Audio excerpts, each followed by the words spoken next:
Assalamualaikum warahmatullahi wabarakatuh. Hai teman-teman, perkenalkan nama saya Siti Murni Safiah dengan NIM 2104411000103. Saya berasal dari Prodi Sistem Informasi Fakultas Teknik Universitas Trunojoyo Madura, kelas B. Assalamualaikum warahmatullahi wabarakatuh. Sebelumnya perkenalkan, nama saya Garbi Sekarningrum dengan NIM belakang 101. Saya berasal dari Prodi Sistem Informasi Fakultas Teknik Universitas Trunojoyo Madura. Di sini kami akan menjelaskan beberapa materi dari mata kuliah PTIK atau Pengantar Teknologi Informasi dan Komputer, seperti halnya materi FR, AR, robotik, IoT, drone, dan juga teknologi 4G. Sebelumnya perkenalkan, nama saya Garbi Sekarni dengan NIM belakang 101. Di sini saya akan menyampaikan materi yang pertama, kedua, dan ketiga. Untuk yang pertama, saya akan menyampaikan materi tentang robotik. Yang kedua, saya akan menyampaikan materi tentang augmented reality. Yang ketiga, saya akan menyampaikan materi tentang virtual reality. Oke, untuk yang pertama, kita akan membahas mengenai robotika. Sebenarnya, apa sih itu robotika? Jadi, robotika merupakan salah satu cabang teknologi yang berhubungan dengan desain, konstruksi, operasi, disposisi, struktural, pembuatan, dan aplikasi dari robot. Robotika terkait dengan ilmu pengetahuan di bidang elektronika, mesin, mekanika, dan perangkat lunak komputer. Fungsi robotik dalam kehidupan. Fungsi yang pertama yaitu membantu meningkatkan jumlah produksi. Sebagai mesin yang tidak memiliki keterbatasan tenaga dan tidak pula memerlukan waktu khusus untuk istirahat, secara otomatis membuatnya lebih efektif meningkatkan hasil produksi dan mutunya pun lebih terjamin karena disetting sedemikian rupa supaya hasil pekerjaannya sesuai standar. Tanggung jawab pekerjaan pun lebih terbatas dan keuntungan perusahaan lebih maksimal. 2. Menggantikan pekerjaan dengan resiko tinggi. Mencegah adanya korban pada saat mengurus pekerjaan berbahaya, maka robot pun mengambil alih peran manusia. Mesin ini bisa dengan aman memasuki zat kimia berbahaya, menerobos api, dan sebagainya tanpa resiko meninggal. Yang ketiga yaitu mengurangi beban pekerjaan manusia. Semakin kesini, mesin menyerupai manusia ini semakin berkembang dan mempermudah aktivitas manusia yang memanfaatkannya secara bijak. Beban pekerjaan pun akan berkurang dan bisa fokus mengurus pekerjaan lain yang memang memerlukan buah pikiran dan tenaga Anda. Yang keempat yaitu sebagai sarana mendidik generasi muda. Berkat pengenalan mesin mirip manusia ini kepada anak-anak melalui mainan otomatis, merangsang minat mereka untuk mempelajari masalah teknologi. Nah, tidak menutup kemungkinan akan ada banyak generasi muda yang akan tertarik menciptakan robot di masa mendatang, sehingga manfaat yang diberikan akan semakin meluas. Tujuan utama pembentukan robot. Yang pertama yaitu dalam dunia kedokteran. Salah satunya ada yang disebut sebagai robot perawat. Robot ini mampu merawat para pasien yang menderita cacat dan orang tua. Yang kedua yaitu dalam penelitian antariksa. Pada tahun 2007 lalu, robot ini diberi nama Robot Phoenix Leader. Telah dikirim ke luar angkasa oleh NASA untuk melakukan penelitian tentang adanya kehidupan di planet Mars. Yang ketiga yaitu dalam bidang pertanian dan industri. Untuk membantu menyemprot bahan anti hama, pengolah kayu, memanen buah, mengecat, dan membersihkan gedung tinggi atau bahkan merakit baja dengan struktur super. Yang keempat yaitu dalam pekerjaan yang berbahaya. Contohnya adalah untuk menjinakkan bom, tetapi dengan robot ini, tim Gegana tidak perlu khawatir lagi dalam menjinakkan bom karena robot memiliki ketelitian yang sangat tinggi jika dibandingkan dengan kemampuan manusia. Kelebihan dan kekurangan. Nah, kekurangannya diantaranya membutuhkan biaya awal yang sangat besar, berkurangnya lapangan pekerjaan sehingga terjadi pengangguran. Tenaga manusia sudah tidak diperlukan lagi karena robot sudah menggantikannya, menumbuhkan sifat malas terhadap manusia karena semua sudah ditangani oleh robot. Kelebihannya yaitu kestabilan dan peningkatan kualitas produk, variasi hasil produksi berkurang, jam kerja mendekati 24 jam per hari, kurangnya waktu pergantian pekerja, mengatasi masalah kurangnya tenaga terampil, tidak bekerja secara monoton, penghematan sumber daya, menghemat material dan suku cadang, tidak perlu pendingin, pemanas, dan penerangan ruangan. Oke, kita masuk ke pembahasan kedua, yaitu mengenai augmented reality. Jadi, apa sih augmented reality itu? Augmented reality merupakan teknologi yang menggabungkan benda maya 2 dimensi ataupun 3 dimensi ke dalam sebuah lingkungan nyata 3 dimensi, lalu memproyeksikan benda-benda maya tersebut dalam waktu nyata, tidak seperti realitas maya yang sepenuhnya menggantikan kenyataan. Realitas beribu sekedar menambahkan atau melengkapi kenyataan. Sejarah singkat augmented reality. Kata Harvard Business Review, augmented reality pertama kali muncul pada tahun 1968. Kala itu, Ivan Sutherland merancang gadget realitas bertambah yang dipasang di kepala, wujudnya seperti gambar di samping ya. Layaknya augmented reality di masa kini, fungsi gadget itu adalah menambah informasi digital dari realita, akan tetapi penggunaannya terbatas pada informasi geografis. Misalnya adalah melihat suatu lokasi dengan tambahan informasi kemiringan tanah. Oleh karena itu saat itu, perangkat ini digunakan pada industri tertentu saja. 2 diantaranya adalah penerbangan dan militer. Penggunaan augmented reality di dunia komersial baru terjadi pada tahun 2008. Pihak yang memulainya adalah perusahaan otomotif BMW. Saat itu, fitur augmented reality disisipkan untuk majalah cetak mereka. Di sana ada gambar sebuah mobil bernama BMW Mini. Jika lembarannya diarahkan ke kamera komputer, maka kamu akan melihat munculnya di layar. Saat ini, augmented reality terus digunakan di banyak industri, kata Interaction Design Foundation. Di antaranya adalah konstruksi, pendidikan, game, pariwisata, dan lain-lain. Kedepannya, augmented reality diperkirakan semakin berkembang. Lansir The Franklin Institute, ini merupakan dorongan dari luasnya penggunaan smartphone. Cara kerja augmented reality. Augmented reality bekerja berdasarkan deteksi citra atau gambar, dan citra yang digunakan adalah marker. Prinsip kerjanya adalah kamera yang telah dikalibrasi akan mendeteksi marker yang diberikan. Kemudian, setelah mengenali dan menandai pola marker, akan melakukan perbandingan apakah marker sesuai dengan database yang dimiliki atau tidak.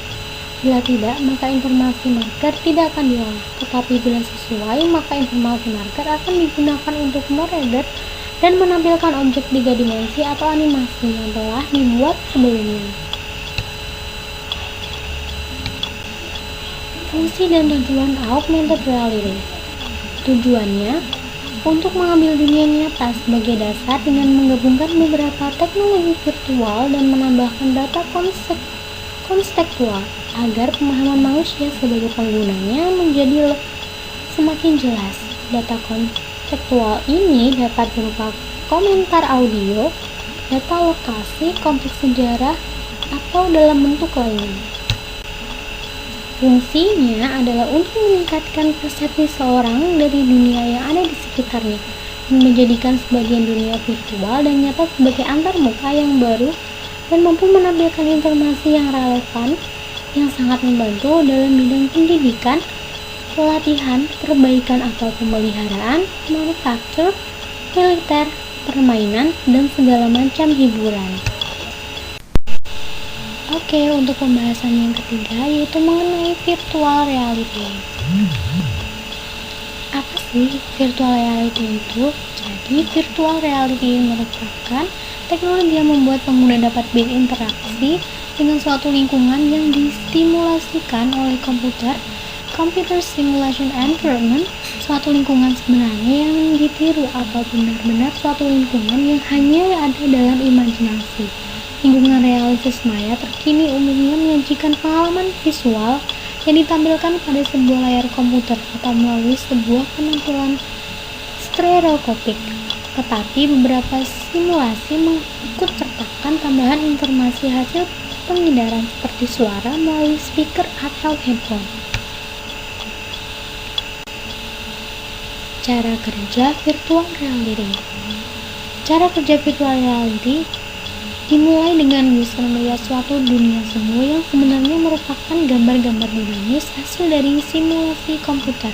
Kemudian melalui alat berbentuk seperti kacamata virtual reality ini, seorang user dapat berinteraksi dengan dunia semu dan mendapatkan umpan balik yang seolah-olah nyata, baik secara fisik maupun fiksi. Kekurangan dari virtual reality.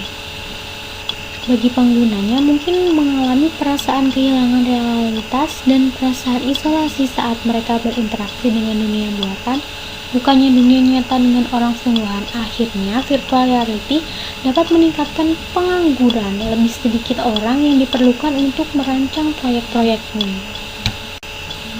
Kelebihan dari virtual reality.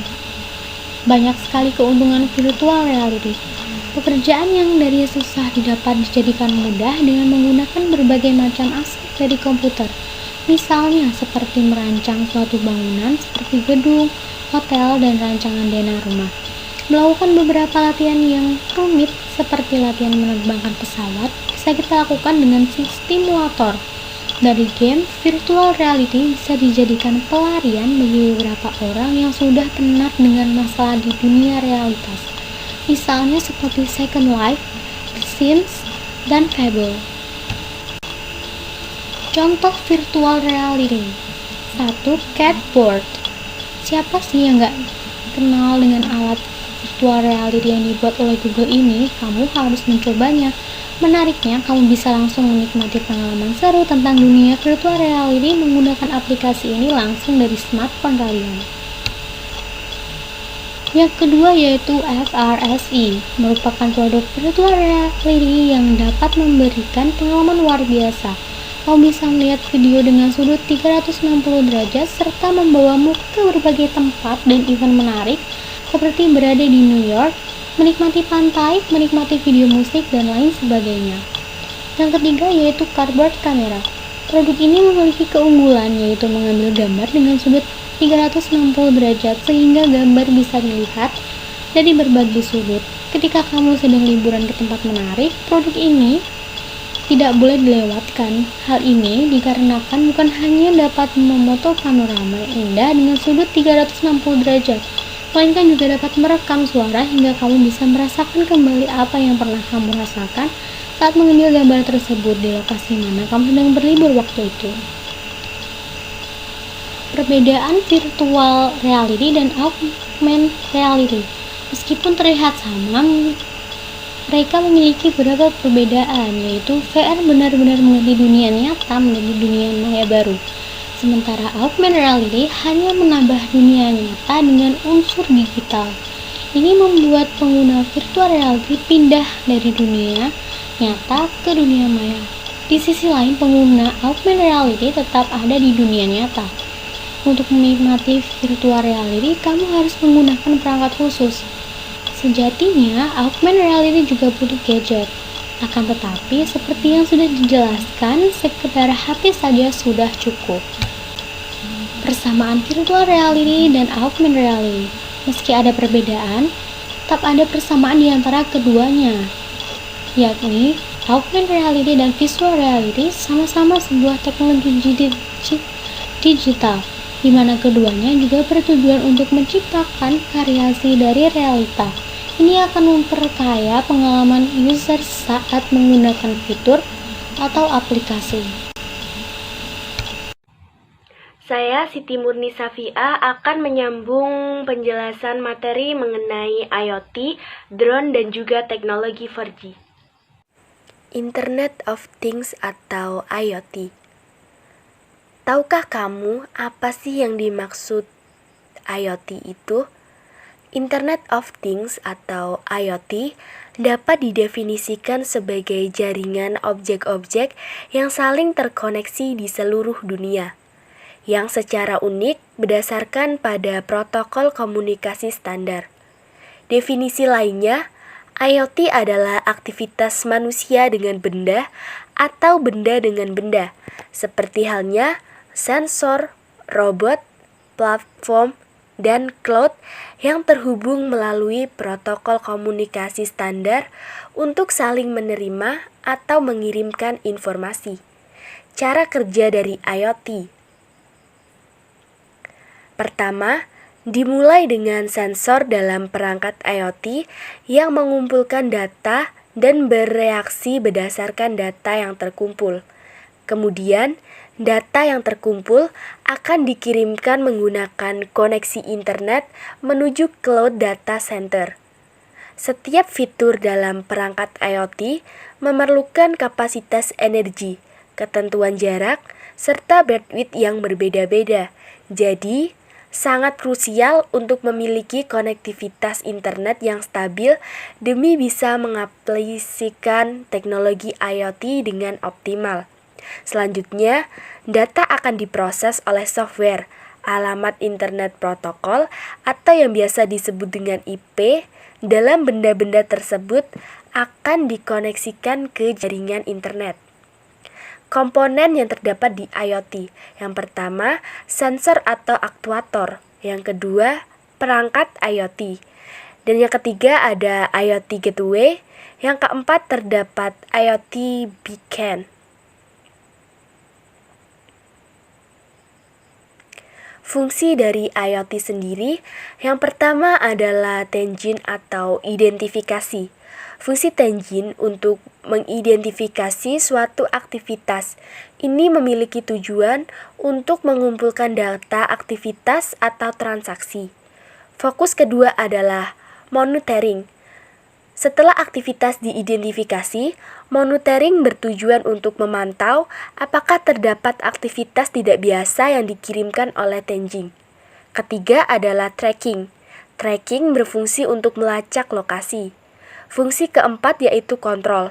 Perangkat IoT yang memiliki fungsi kontrol bertujuan untuk memberikan hasil dari aktivitas-aktivitas atau data yang konsisten. Terakhir adalah analisis. Tentunya fungsi analisis bertujuan untuk memberikan informasi yang dapat dipahami dari aktivitas atau data yang didapat. Selanjutnya, contoh dan penerapan IoT di kehidupan sehari-hari. Yang pertama, teknologi City Touch untuk memantau lampu penerangan secara real-time. Yang kedua, terdapat kulkas pintar. Ini berfungsi untuk mengecek stok makanan di kulkas dari balik layar smartphone. Yang ketiga, terdapat dalam bidang agrikultur, seperti robot irigasi yang dapat menguji kadar air tanah. Yang keempat, terdapat drone pintar yang dapat mendeteksi hama. Kelima, e-tilang. Penerapan sistem tilang ini menerapkan banyak CCTV di setiap lampu merah dan persimpangan kota, yang dimana teknologi dengan data center di kepolisian. Yang keenam, waste management. Untuk memonitor volume sampah di suatu tempat penampungan yang bisa dipantau dari jarak jauh. Dan yang ketujuh ada Smart Garage Door, merupakan sistem IoT yang dapat memonitor status pintu garasi sekaligus membukanya dengan fitur scanner sidik jari. Namun tentunya masih banyak lagi contoh-contoh penerapan dari teknologi IoT. Materi selanjutnya yaitu mengenai drone. Apa yang dimaksud dengan drone? Drone merupakan pesawat tanpa pilot. Pesawat ini dikendalikan secara otomatis melalui program komputer yang dirancang atau memiliki kendali jarak jauh dari pilot yang terdapat di dataran atau di kendaraan lainnya. Drone dikendalikan dari jarak jauh memakai remote control atau komputer yang canggih. Komponen utama drone. Yang pertama, kerangka atau frame. Frame berfungsi sebagai bentuk dan tempat komponen diletakkan. Kedua, motor dan baling-baling. Motor adalah penggerak dari suatu alat. Biasanya, drone memiliki 3-4 motor. Motor menyesuaikan ukuran dari frame. Ketiga, Electronic Speed Control atau ESC, atau pengendali kecepatan elektronik. Fungsi dari ESC ini adalah untuk mengatur besaran arus yang dikeluarkan dan mengatur kecepatan dari motor. Keempat, Power Distribution Boards atau PDB.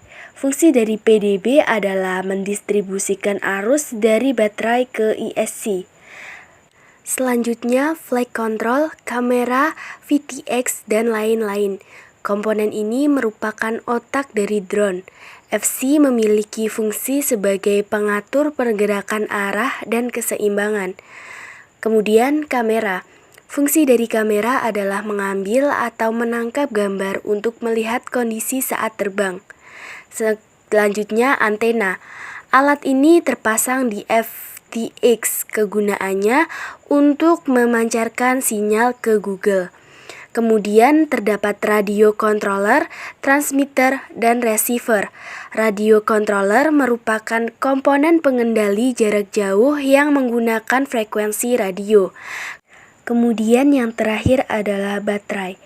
Baterai untuk pesawat tanpa awak ini biasanya menggunakan baterai LiPo, terdiri dari 1 sel hingga 6 sel. Baterai ini sering digunakan untuk race atau freestyle atau 4S dan 6 Eyes. Cara kerja drone.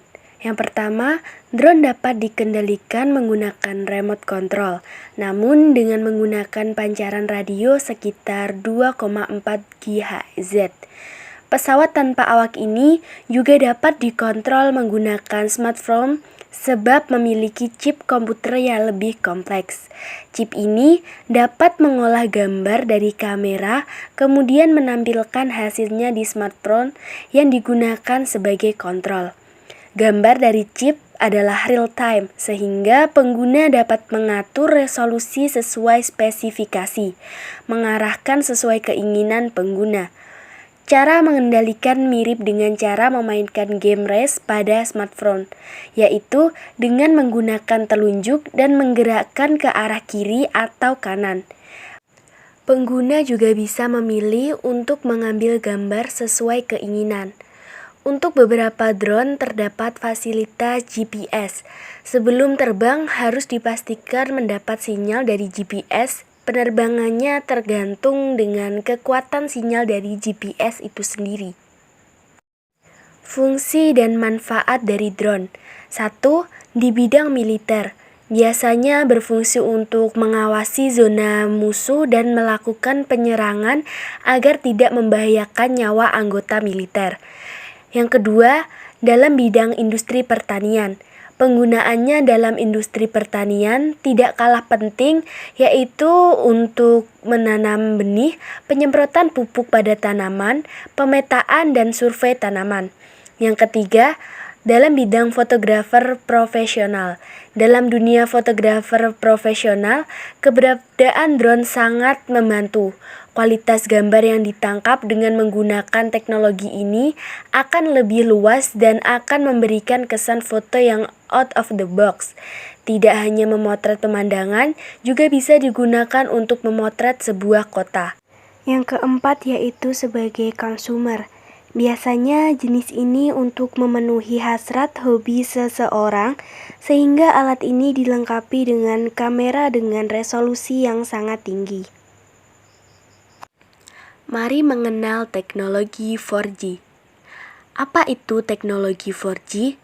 Jaringan 4G sendiri merupakan sebuah teknologi generasi kelima yang dirancang untuk meningkatkan kualitas kecepatan jaringan seluler. Teknologi 4G juga disebut dapat mengurangi latensi pada koneksi jaringan internet dan dapat meningkatkan fleksibilitas layanan nirkabel. Teknologi generasi kelima ini direncanakan resmi dirilis untuk sistem operasi seluler pada tahun 2020. Seseorang yang disebut-sebut sebagai orang di balik teknologi terbaru ini yaitu Michael Lemke. Beliau adalah seorang ahli fisika berkebangsaan Jerman. 5 teknologi yang membangun sebuah fondasi teknologi 4G. Yang pertama terdapat beamforming, yang kedua terdapat gelombang milimeter, dan yang ketiga terdapat Bethe full duplex. Untuk yang keempat terdapat jaringan sel kecil, dan yang kelima terdapat MIMO masif atau yang biasa disebut multiple input, multiple output. Cara kerja dari teknologi 4G sendiri, yang pertama adalah data akan dikirimkan melalui gelombang radio. Kemudian, gelombang radio akan terbagi menjadi frekuensi-frekuensi yang berbeda. Kemudian, setiap frekuensi disiapkan untuk tipe komunikasi yang berbeda, seperti aeronautikal dan sinyal navigasi maritim, siaran televisi, dan mobile data. Kemudian, penggunaan frekuensi-frekuensi ini diregulasikan oleh International Telecommunication Union atau ITU. ITU telah merekonstruksi bagian-bagian gelombang radio secara komprehensif untuk mentransmisikan data sambil mengembangkan teknologi komunikasi yang sudah ada termasuk 4G dan 3G. Manfaat teknologi 4G bagi pengguna internet. Yang pertama, kemampuan internet berkecepatan tinggi. Yang kedua, 10 kali lebih cepat daripada jaringan 4G. Yang ketiga, streaming film dan video tanpa nge-lag dan berkualitas tinggi. Yang keempat, cloud gaming dengan latensi lebih rendah. Yang kelima, ketersediaan dan kapasitas data jauh lebih besar. Yang keenam, kualitas video call lebih lancar dan jernih. Ketujuh, terhubung dengan berbagai perangkat IoT.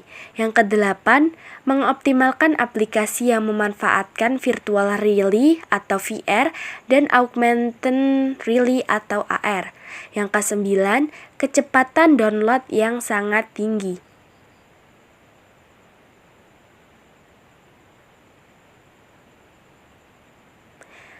Kemudian peningkatan 4G di masa depan.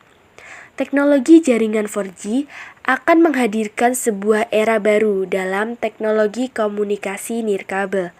Ponsel seluler 4G akan memiliki akses ke teknologi nirkabel yang berbeda pada saat yang sama dan perangkat terminal harus mampu menggabungkan teknik yang berbeda dari teknologi yang berbeda. Teknologi 4G menawarkan resolusi tinggi bagi penggila telepon seluler. Seiring dengan jaringan ini berkembang dan dapat memadai, maka konten berbasis video yang memiliki definisi tinggi seperti 4K dan HD akan menjadi bagian dari masa depan.